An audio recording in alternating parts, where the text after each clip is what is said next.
بسم اللہ الرحمن الرحیم۔ میرے محترم سامعین حضرات، بعض چیزیں ایسی ہوتی ہے جو نہ غذائیت کا فائدہ دیتی ہے اور نہ دوا کا، اور ان سے اجتناب کرنا بہت مشکل بلکہ بسا اوقات ناممکن ہوتا ہے۔ مثلاً دھواں، غبار اور عورتوں کے لیے کھانا پکانے کے دوران مختلف کھانوں اور مسالوں کا خوشبودار دھواں وغیرہ۔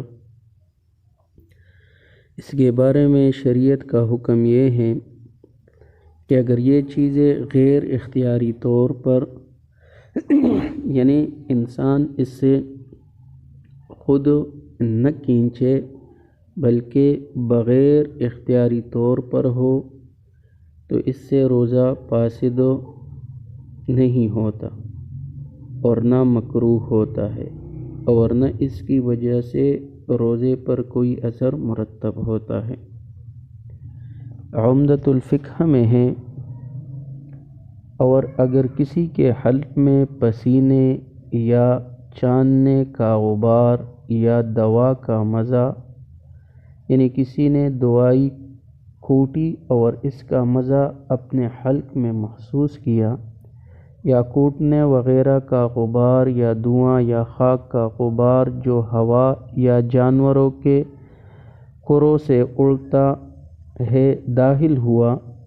یا اس قسم کی کوئی اور چیز داخل ہوئی، تو اس سے روزہ فاسد نہیں ہوگا، خواہ اس کو اپنا روزہ یاد ہو یا نہ ہو، کیونکہ ان چیزوں سے بچنا ممکن نہیں۔